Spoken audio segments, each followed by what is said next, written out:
धीरे धीरे शिक्षा और भाषा की डिस्क तो स्लिप कर दी गई, जो आपकी रीढ़ में, जो भारत को विश्व गुरु बनाने के लिए आवश्यक थी, स्लिप डिस्क होने के बाद विश्व गुरु या विश्व पहलवान जमी दोंच होने के लिए मजबूर हुआ। एक और फिर बात आई कि शिक्षा और भाषा के साथ साथ चिकित्सा को भी इनके लिए हमारे ऊपर, हमारे सामने हाथ फैलाने के लिए मजबूर कर दिया जाए। फिर पर्याप्त है इन पर शासन करना। चिकित्सा की जहां तक बात है, उन सब हथकंडों को अपनाया लिया गया जो चिकित्सा में सर्वथा वर्ज्य हैं। जो सबसे ज्यादा संवेदनाओं का क्षेत्र होता है चिकित्सा, जहां पर मरीज उस चिकित्सक के लिए भगवान के रूप में जानता है और उस औषधि के लिए संजीवनी के रूप में जानता है। और जब भगवान और संजीवनी दोनों हमारे जीवन को लूटने के लिए कारण बन जाएं, तो बताओ अब आश किससे रखी जाए? आप लोग समझ रहे हैं? आप लोग सुन रहे हैं? टू इन वन काम तो नहीं कर रहे। कुछ लोग की मन में पूजा भी चल रही होगी, किसी की जाप भी चल रही होगी और किसी को प्रवचन भी सुनने में आ रहे होंगे। महाराज आप कैसे समझ रहे हैं? आपके लोग के चेहरों से इतना तो हम समझ जाते हैं। आप भले ही हमारे चेहरे से ये समझ पाएँ कि नहीं समझ पाएँ कि महाराज प्रवचन के पहले हमें मुस्कराना, जब आप कहोगे तभी हम मुस्कराएंगे, कि जब हम नहीं कहें तो भी आप मुस्करा जाओगे। लेकिन आपके चेहरों को देख के हम तुरंत समझ जाते हैं कि ये लोग क्या कर रहे हैं। 3 in 1 मल्टीटास्किंग का ज़माना है ना। ये मल्टीटास्किंग भी उन्हीं अंग्रेजों के द्वारा थोपी गई एक दास्ता है जो आपके दिमाग पर सवार है। दुनिया में मल्टीटास्किंग नाम की कोई चीज़ होती ही नहीं है। कलेक्शन ऑफ वेरी मोमेंट, आप उस बहुत सारे कामों को कर लेते हैं तो आप उसको मल्टीटास्क बोल देते हैं। बल्कि वस्तुतः एक समय में एक ही काम होता है, और जो एक समय में कई सारे काम करने की फिक्र रखता है वो कभी अपने अंजाम पर फक्र नहीं कर सकता है। तो हम बात कर रहे हैं चिकित्सा की, जो सबसे ज़्यादा संवेदनाओं का क्षेत्र है, वहाँ पर सबसे ज़्यादा संवेदनाओं की हानि देखने को मिलती है। आपको क्या हो गया? आप लोग मुस्कुरा क्यों रहे हैं? हमने अभी नहीं कहा मुस्कुराओ अभी। महाराज पहले की बात अब याद आ गई, इसके लिए मुस्कुरा रहे हैं। आउटडेटेड तो नहीं है आप? पहले 3 चीज़ें थीं, आज भी 3 चीज़ें हैं। बीच बीच में बात इसलिए ले आते हैं ताकि आपका मन हम जो कहना चाह रहे हैं उसके लिए रुचिकर बना रहे। पहले लोग अपनी सैलरी छिपाते थे, महिलाएं अपनी ज्वेलरी छिपाती थीं, और आज हर व्यक्ति अपनी गैलरी छिपाता है। गैलरी समझते हैं? वो गैलरी नहीं जो आपके घरों में होती है, वो गैलरी जो आपके मोबाइल में होती है। क्यों छुपाते हैं ये तो आप ही समझो, लेकिन इसके पीछे उद्देश्य हम समझ चुके हैं जो हम बताना नहीं चाहते। तो चिकित्सा विभाग जो अपने आप में सबसे संवेदनाओं से भरा क्षेत्र था, आज सबसे ज़्यादा संवेदनाओं की हानि उसी चिकित्सा विभाग में देखने को मिल रही है। भोपाल चातुर्मास की बात है, क्योंकि भोपाल चातुर्मास जो अभी वर्तमान में रानी कमलावती नगर के नाम से जाना जाता है, उस समय हबीबगंज के नाम से जाना जाता था वो एरिया जहाँ पर पूज्य गुरुदेव के साथ हम सब ने चातुर्मास किया। सुबह सुबह जंगल के समय कई भाई लोग आते थे और कुछ लोग डेली आने वाले होते थे। तो कई बार जो डेली जाने वाले हैं अचानक कुछ दिन से ना आ पा रहे हों तो पूछ ही लिया जाता है क्यों, उनको क्या हुआ, कुछ स्वास्थ्य वगैरह ठीक तो है। ऐसे एक भाई बिल्कुल डेली पंक्चुअल था, लेकिन हर महीने की 1 तारीख को पता नहीं कहाँ गायब हो जाता था। एक दो महीने अपन समझ नहीं पाए, जब चातुर्मास अंत को था उस समय समझा कि भाई ये भाई रोज आता है, कितना भी बारिश गिरे कितना भी कुछ हो, लेकिन ये महीने की 1 तारीख को क्यों नहीं आता। बोले महाराज वो MR है ना। हाँ तो MR है तो क्या बात हो गई, मेडिकल रिप्रेजेंटेटिव यही बोलते ना MR को, जो दवाइयों के लिए मार्केटिंग करने आता है डॉक्टर्स के पास और मेडिकल स्टोर्स के पास। तो हमने कहा क्यों नहीं आता। बोले महाराज जी 1 तारीख को उसको डॉक्टरों के पास जाना होता है। क्यों जाना होता है महाराज, उसके कंपनी की जो दवाई हैं उस दवाई के प्रमोट करने के लिए डॉक्टर्स को घूस देने जाना होता है। डॉक्टर्स को घूस देना, क्या डॉक्टर को पता नहीं है कि इस कंपनी की दवाई में कितनी गुणवत्ता है?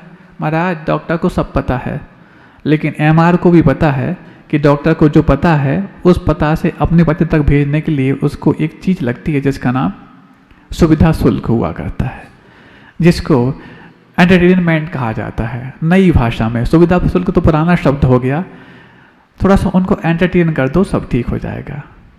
एंटरटेन समझते हैं आप? ये नया शब्द आया, ये हमने अभी अभी महाराष्ट्र में सुना, वो समझ भी गए। वहाँ पर जालना में जब चातुर्मास के पश्चात हम पहुँचे तो वहाँ कुछ लोग कमेटी के लोग थे। महाराज हम उनको एंटरटेन करने जा रहे हैं। किसको? महाराज वो शासन की कुछ समस्याएं आ रही हैं तो उनको एंटरटेन कर देंगे तो ठीक हो जाएगा। हमने कहा एंटरटेन कर देंगे मतलब क्या ठीक करने? कोई गाना बजाना होता है क्या? नहीं महाराज, अब आपसे क्या छुपाना, बस थोड़ा लेन देन होता है, उसको हम समझ जाते हैं। आगे कोई आ ना पाए, ध्यान रखना है ना। तो बस जब ये हुआ तो समझ गए कि जब एमआर के लिए भी साधुओं के साथ प्रतिदिन होने के बावजूद भी उससे भी बड़ा आवश्यक कार्य इस चिकित्सा विभाग की सबसे बड़ी क्षति कराने का होता है, तो आप समझिए किस हद तक इस चिकित्सा के माध्यम से आप अपने स्वास्थ्य की उम्मीद कर सकते हैं। कोई चिकित्सा विभाग का बैठा हो यहाँ पर, अन्यथा ना समझे, हम तो एक एक विभाग की पहले रोज रोज समीक्षा कर रहे हैं। और जहाँ तक चिकित्सा विभाग के होकर के भी जो अपनी चिकित्सा कराने गुरुओं के चरणों में आते हैं, ऐसे लोगों के लिए गुरुओं की हर बात अच्छी लगती है। अभी जो आपके यहाँ जगदलपुर से गुरु भक्त आए, उनका बेटा जो अग्रज साथ में बैठा हुआ है, पहले बहुत नॉटी था, लेकिन अभी टीन एज में पहुंचने के साथ ही अभी 10वीं 11वीं कक्षा में आया हुआ है, लेकिन इतना गंभीर हो गया है कि उसने अपने मेडिकल स्टोर का जो मुख्य डिपार्टमेंट अपने हाथ में लेकर के और पापा को भी थोड़ा थोड़ा राहत देनी शुरू कर दी है कि आप थोड़ा सा अब आराम करें, हम उसके लिए तैयार हो रहे हैं। और बहुत बड़ी बात है, हम एक बात आपको अवश्य बता दें कि यदि टीन एज में कोई भी बच्चा अपने पुश्तैनी बिजनेस को संभाल लेता है, सफलता की कुंजी अपने हाथ में ले लेता है। और तुमने यदि टीन एज में किसी का बिजनेस माइंड है, उस समय तुमने उसकी पढ़ाई लिखाई और डिग्री के पीछे खपा दिया, और 10-20 साल जब वहाँ खपा होने के बाद लौट करके आने की यदि उसको दंश झेलनी पड़े तो फिर वो कहीं का नहीं रहता। पढ़ाई लिखाई करने इसलिए गया था कि हम बड़ा एक ऑफिसर बन करके आएंगे, और ऑफिसर बनने की बाधाओं में जब वो अपने आप को सफल नहीं मानाता और लौट कर आता है तो एक सबब तो दिमाग में लेकर के आता ही है कि हम असफल होकर लौट रहे हैं। और असफलता जिसकी शुरुआत में हो और फिर वो बिजनेस की शुरुआत करे, कहाँ जाकर के उसके जीवन में कुछ आनंद का अंजाम प्राप्त होगा। इसलिए अपने बच्चों को पहले पूछ लेना, यदि तुम्हें लग रहा है कि उनके बिजनेस गट्स ज़्यादा हैं, पढ़ाई में उनका इतना मन नहीं लगता, तो अनावश्यक उनके लिए पढ़ाई थोपने से बचाना। वो तो बचना चाहता है, पहले आप बच जाना, नहीं तो आप अपराध कर रहे हैं, अत्याचार कर रहे हैं उसके भविष्य के प्रति। हर व्यक्ति का अलग अलग एक चरित्र होता है, अलग अलग उसका एक मन होता है, लेकिन आपके अपने मन माफिक चरित्र का जब दंश उसको भोगना पड़ता है तो तुम अपने ही बच्चे से अपने आप की दूरियां बढ़ा लेते हो और बाद में जाके उसको अपराध करने के लिए कारण बना देते हो। तो जैसे ही समझ लिया, अब बात आई है, अब सुबह सुबह की बात है, अभी अभी तो आए हैं। उनके पिता ने कहा, अभिषेक ने, कि महाराज, अभिषेक करने के बाद कहा, महाराज 10th क्लास में बहुत अच्छे मार्क्स लेकर आया और मैथ्स में सबसे अच्छे मार्क्स आए, लेकिन इसने मैथ्स ना चुन करके कॉमर्स चुना। हमने कहा बहुत अच्छा किया। कोई डिग्री और कोई मार्क्स यदि आपके जीवन के भविष्य को निर्धारित करने के लिए कारण बन जाएं, तो आपकी शक्ति आप पर हावी हो गई है, आप शक्तिमान नहीं बन पाए हो। बताओ, ये डिग्रियां आपकी शक्ति हैं कि शक्तिमान हैं? ये शक्ति है, ये धन आपकी शक्ति है, बल आपकी शक्ति है, बुद्धि आपकी शक्ति है, आप शक्तिमान हैं। शक्ति शक्तिमान पे हावी ना हो पाए, शक्तिमान को यह पता हो कि मुझे अपनी शक्ति का प्रयोग कैसे करना है, तब तो जाके शक्ति उसका साथ देगी नहीं है तो शक्ति उसको शक्ति दिखा करके बर्बाद कर देगी। और आज ये व्यक्ति समझ नहीं पा रहे हैं, तब तो इसलिए हम आज उस चीज़ की भी समीक्षा करने यहाँ बैठे हैं, क्यों जानबूझ करके एक डिग्री की प्रथा भारतीयों पर थोपी गई, क्योंकि भारतीय लोग 47 के बाद भी गुलाम बने रहें, इसकी उनकी सुखबगाहट पहले से ही हो गई थी। अब जब बात आ ही गई है तो मैं आपको बता देता हूँ, गांधी जी जिनको आप आज़ादी के लिए बहुत बड़ा किरदार मानते हैं भी, और जब धीरे धीरे आज़ादी की आंदोलन में वो धीरे धीरे अपनी संविधाएं समर्पित कर रहे थे, एक आइडिया उनके दिमाग में आया कि मैं भाषण देकर के जितने क्रांतिवीरों को तैयार करता हूँ, लेकिन बचे हुए समय में मैं सिर्फ मात्र चिंतन करता रहता हूँ, लेखन करता रहता हूँ, क्यों ना इसका भी सदुपयोग किया जाए और इस आज़ादी की क्रांति को बच्चों बच्चों में फूंका जाए।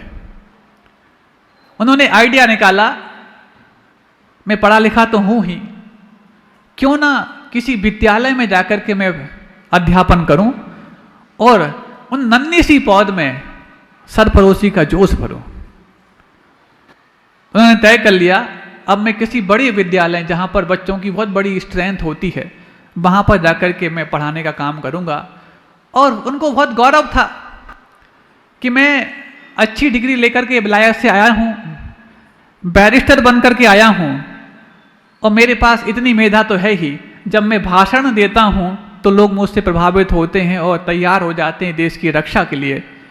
तो मैं यदि स्कूल में जाकर के लेक्चर दूंगा तो फिर वहाँ पर छोटी सी पौध में भी जो बहुत अभी गीली माटी के रूप में होती है, उसको आकार यदि तुरंत दे दिया जाए तो बाद में बड़े होने के बाद उनको भाषण दे के तैयार करने की मेहनत को मैं बचा लूँगा। और ये मान करके एक किसी बड़े विद्यालय में वो इंटरव्यू देने पहुँचे, बड़े खुश थे कि हाँ मेरा सिलेक्शन तो पक्का है ही। पहुँचे, इंटरव्यू हुआ, जितने भी प्रश्न उनसे पूछे गए थे सारे प्रश्नों के बखूबी जवाब उन्होंने दिए। अब जब डॉक्यूमेंट्स फाइल करने की बात थी, दस्तावेज दिखाने की बात थी, वो जो ऑफिसर था उसने कहा हाँ ठीक है, आपका इंटरव्यू तो ठीक हुआ है, अब आप अपने डॉक्यूमेंट्स दीजिए। गांधी जी बड़े खुश थे, चलो इंटरव्यू में तो पास हो ही गया, अब डॉक्यूमेंट्स तो उन्हीं के देश की विलायत से लेकर मैं के आया हूँ, मुझे क्या दिक्कत है। उन्हें थमा दिए। जैसे ही उसने देखा उसने रिजेक्ट कर दिया, आप इस स्कूल में पढ़ाने लायक नहीं है। गांधी जी बोले क्यों? जब मैं इंटरव्यू में पास हो गया, डॉक्यूमेंट्स मेरे पास जो आपकी मिनिमम एलिजिबिलिटी है उससे भी बढ़ कर के हैं, अब रिजेक्ट क्यों कर रहे हैं? बोले आपके पास डिग्री है बैरिस्टर की और हमें सिर्फ बीए की डिग्री चाहिए। तो गांधी जी बोलते हैं अरे बैरिस्टर तो बीए का बाबा है, उससे बड़ी डिग्री है, अब इसमें दिक्कत क्या है? और वो डिग्री भी मैं तुम्हारे देश से लेकर आया हूँ, जिस देश से तुम यहाँ पर राज करने आए हो। बोले कहीं से भी लेकर आए हो, लेकिन ये डिग्री यहाँ नहीं चलेगी, यहाँ सिर्फ बीए की डिग्री वालों के लिए ही पढ़ाने की अनुमति है, बाकी किसी के लिए नहीं।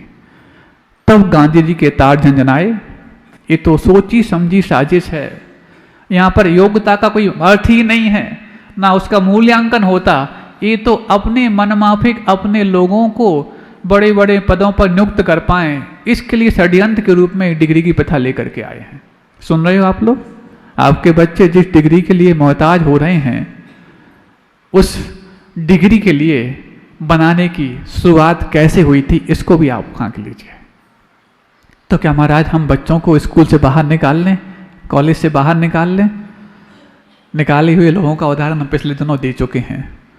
IITians और बड़े बड़े MNCs में काम करने वाले लोगों ने भी अपने बच्चों को स्कूल से बाहर निकाला है। हम आपको निकालने के लिए नहीं कहेंगे, लेकिन आप अपने दिमाग से एक बात निकाल लें कि स्कूल और कॉलेज जाकर के आपके बच्चे संस्कार और बुद्धिमान बनकर के लौट के आएंगे। और यदि ये मान के तुम भेज रहे हो तो बहुत बड़ी गलती कर रहे हो। ये शुरुआत गलती की उन्होंने की थी। कोई व्यक्ति एक बार आपको धोखा दे, गलती उसकी है, लेकिन बार बार धोखा दे, गलती आपकी है। समझ रहे हैं आप लोग? अब हम ये नहीं कह सकते कि अंग्रेजों की गलती हम भोग रहे हैं, अब हम अपनी ही गलती खुद भोग रहे हैं। अंग्रेज जा चुके हैं, लेकिन हमारे ऊपर जो उन्होंने बीज बोए हैं, उन बीज की फसल हम लहलहाते हुए देख रहे हैं। बहुत कम ही लोग होते हैं ऐसे जिनके मन में ये बात घर कर जाती है कि नहीं, अब शिक्षा, चिकित्सा और भाषा, इन तीनों को हमारी मातृभूमि से उपजा हुआ ही होना चाहिए। अब जब बात आ ही गई है, एक बात और मैं आपको बता दूं, आप लोग जिन चीजों को लेकर के आश्वस्त हैं और जिन चीजों को लेकर के आप विश्वस्त हैं कि नहीं, हम जिस तरीके से चल रहे हैं उस तरीके से चलने में हमें सफलता तो हमें बार बार मिलेगी, बहुत अच्छी बात है। सफलता की सोच लेकर के आगे बढ़ना आवश्यक होता है, लेकिन सफलता के पैमाने और सफलता के मायने, इन दोनों के साथ चलोगे तब जाके सफलता आपका साथ देती है, नहीं तो सफलता कभी भी भड़क जाती है। धीरे धीरे करके इस पूरे भारतवर्ष पर गुलामी का मंजर लहलहाने लगा और बात यहाँ तक पहुँच गई। अब लोग अपने आप को बहुत थका हुआ सा, बहुत ऊबा हुआ सा, बहुत घुटा हुआ सा महसूस करने लग गए। लेकिन करें क्या, कोई रास्ता समझ में नहीं आता। हमने जिनके लिए आओ भगत करने के लिए सुविधा दी थी, जब देश रक्षा ही देशभक्ति का कारण बन जाए, अब कौन बचाने आए। चारों तरफ एक सन्नाटा सा छाया हुआ है। लोग अपने घरों में तो हैं, लेकिन घर में कैद महसूस कर रहे हैं, क्योंकि कुछ ही दिनों में कैद खाना हमारा घर बनने को है। और एक के बाद एक कैद खाने भरते चले गए। लेकिन जैसे ही आज़ादी की अलग हर घट घट में पैदा होती चली गई, चाहे वो अंडमान निकोबार की सेलुलर जेल हो, चाहे भारत की बड़ी बड़ी जेलें हों, हर जगह क्रांतिवीरों के उस जुनून के आगे फांसी के फंदे कम पड़ने लग गए। फांसी के फंदे कम पड़ पाना बहुत बड़ी बात है। लोग फांसी के फंदों को झूलने के लिए ऐसा मानते थे जैसे किसी बहुत बड़ी सभा में हार पहना करके उनका स्वागत किया जा रहा हो। नहीं है तो मनमाफिक सम्मान नहीं होता, तो लोग अपने आप को फांसी पर लटका हुआ सा मानते हैं। बात समझ रहे हैं आप लोग? महाराज बीच बीच में आप ऐसी बात क्यों कह देते हैं? अब पता नहीं क्यों कह देते थे, हमें तो नहीं मालूम, लेकिन जिसको अपने गुणों का सम्मान महसूस नहीं होता, वो गुणी के द्वारा सम्मान किया जाना कोई बड़ा सम्मान नहीं मान सकता।